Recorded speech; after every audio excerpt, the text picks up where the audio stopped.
I don't know what day it is today. Maybe the 26th, 27th. Having a bad hair day, which is every day at this age. I want to talk about something that I have mentioned. I made a video of this a while ago, but I think I'll make it up.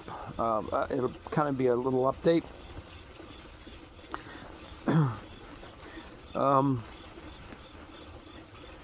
January 6th is interesting to me, and I'm going to tell you why.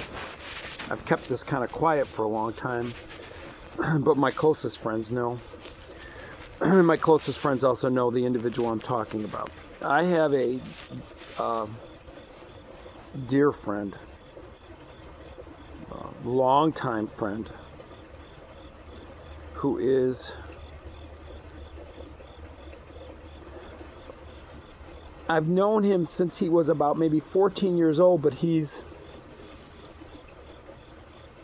15 years younger than me. No, like 12 years younger than me. I think he's the same age as my sister. So I've known him for a long time. I was a young adult when I met him. And he worked with me as a teenager on weekends. He worked with me. And then when I had my own business, he worked for me for 10 years part-time. So, needless to say, I know this young man quite well.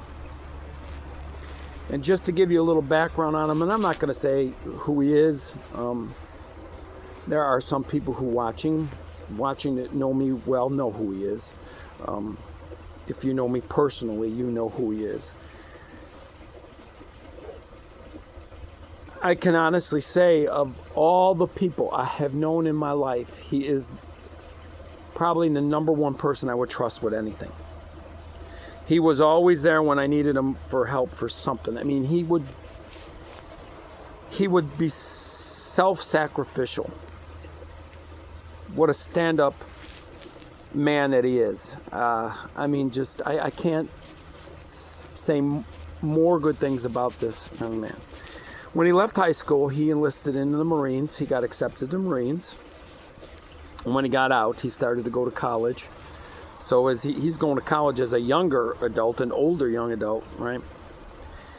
And when 9/11 happened, he re-enlisted. Even though he was out already in the Marines, he re-enlisted and went back to Iraq.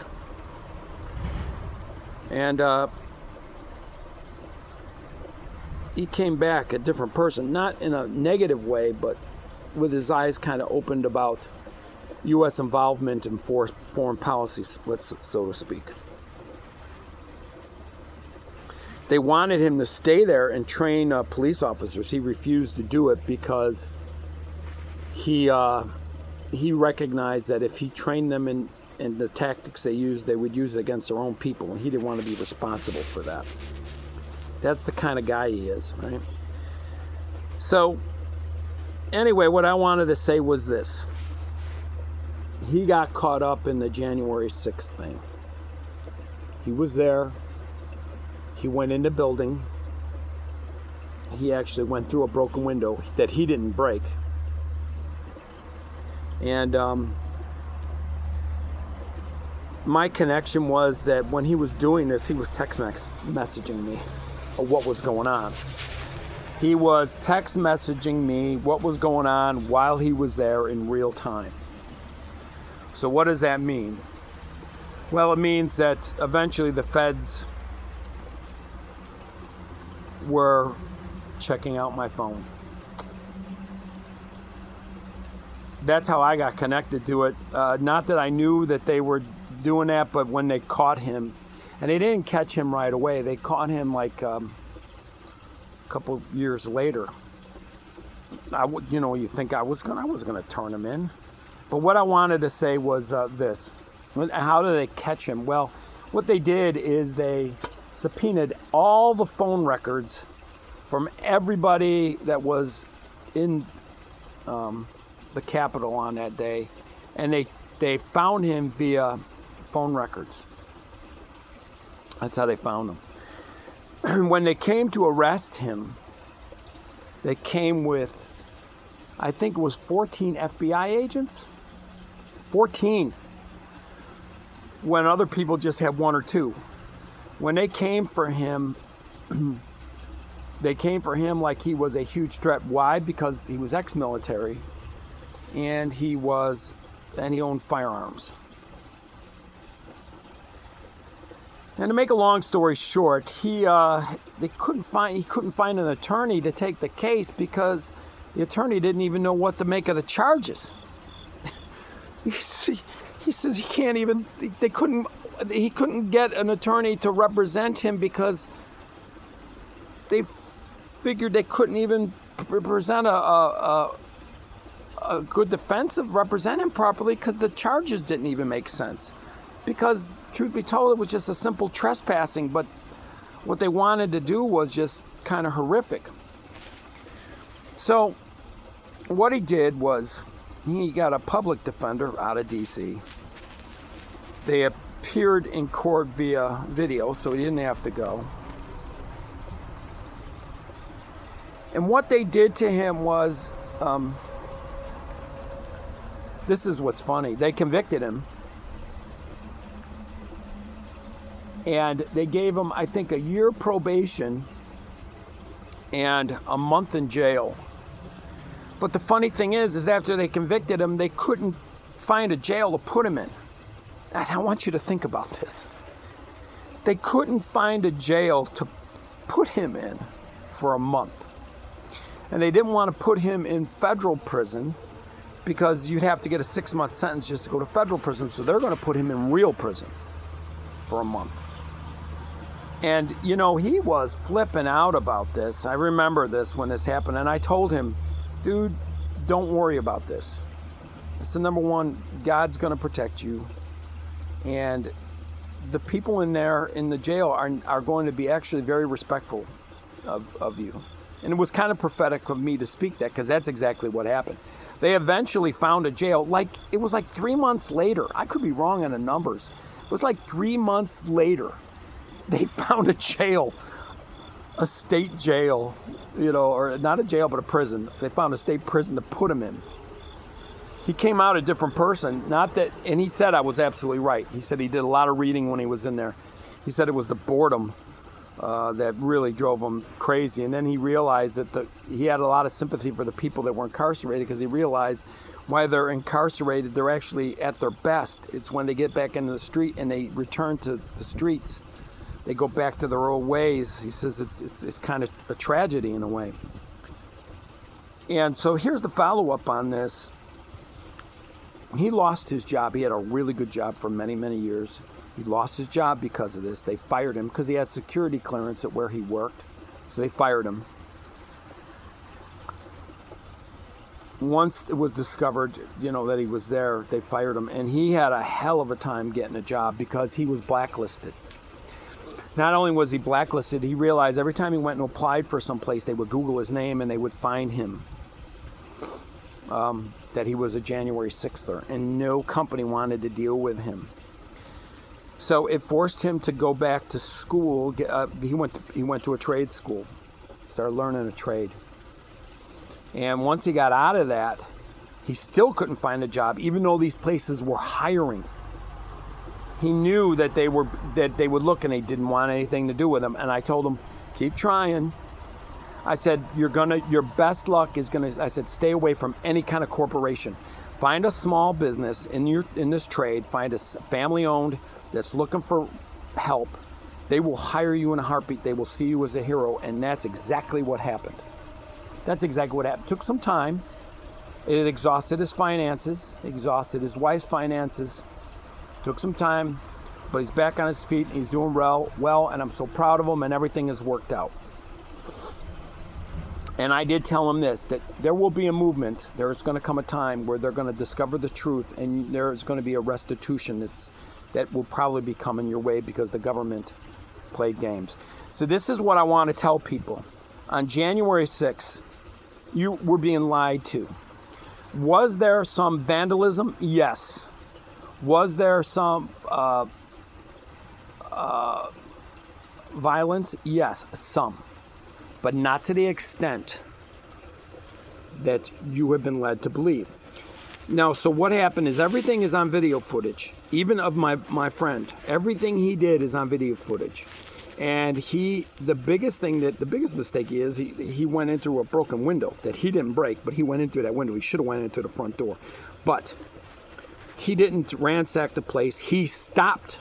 There's video footage of him stopping somebody from trying to do something stupid like pull something off a wall. So he stopped it. They refused to show that in court. They refused to show it in court, even though they have it. They refused to show it.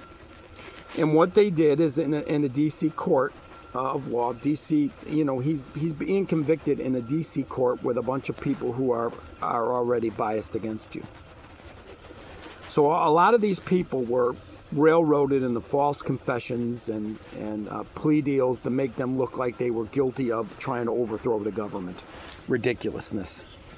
And to quote him specifically via text messages as this was going on, he said to me, it was like an unguided tour through that building. Most people were just staying in between the velveteen ropes and taking pictures. He said the vast majority of people were doing that. They stayed in between the ropes, they were respectful of the spaces, and they were taking pictures. And now that the truth is finally coming out, as of today, you're going to start to see that the truth is coming out about this. I want people to understand that the Biden administration is corrupt as hell. And if you are an honest person with an honest working brain, and you look at the evidence and you don't look at just one source of news and information, and you are able to think and put two and two together, you will see the truth of this matter. So in the coming days, you're going to see that there is a greater truth than you've been led to believe. And there was a lot of corruption involved in that administration. And it was all basically designed to make Trump look bad, because they knew Trump was probably going to run for presidency again. But I guess the final thing I want to say is a lot of people had their lives destroyed by this. Some people committed suicide over this. It's not talked about. There were little old ladies that should have had all the leniency in the world, and they didn't. They chose to make examples out of these people to fund a narrative. And you need to understand that this was done primarily by Democrats and a handful of worthless conservatives, supposedly Republicans, as we call them, rhinos, Republicans in name only. But I think the best thing that I can say is the creator of all things, seen and unseen, known and unknown, and the keeper of secrets and the revealer of mysteries, who is the personification of truth, decided he was going to reveal in time what really happened and what the truth was going to be revealed. So the truth is coming out now. And everybody should be aware of it. But you need to understand that there is factions within our government that are corrupt as hell. And probably some of them are still there. Hopefully they're going to be uprooted and held accountable for destroying people's lives. And the truth be told, if you were in there and you trespassed, because legally speaking, most of those people were just charged with the regular trespassing. They had horrific consequences for things that, look, in these sanctuary cities, there are people that commit heinous crimes against other human beings, violent crimes, and they're released without bail. And these people were just walking between velveteen ropes taking pictures, and they got worse punishment. Was it right for Trump to pardon them all? Absolutely. The ones that needed to be pardoned needed to be pardoned, and the ones, there needs to be restitution for them. And then all these people that get on late night TV, and you still see some of these morons get up there and say, oh, these January 6ers, they were full of shit, basically. So that was my connection to the whole January 6th fiasco. You know, and I remember, and I'll close with this. I remember when I'm driving around And they had billboards everywhere I went on the expressways. If you had information to the arrest of this person, that person for January 6th, I saw those. And I looked up and I said, why would I ever turn in one of the best human beings I've ever known?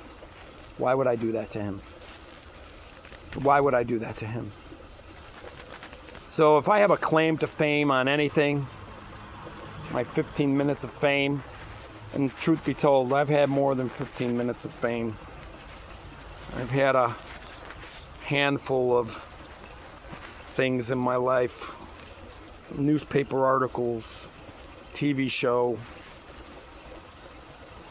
and now this. It's more than any person deserves.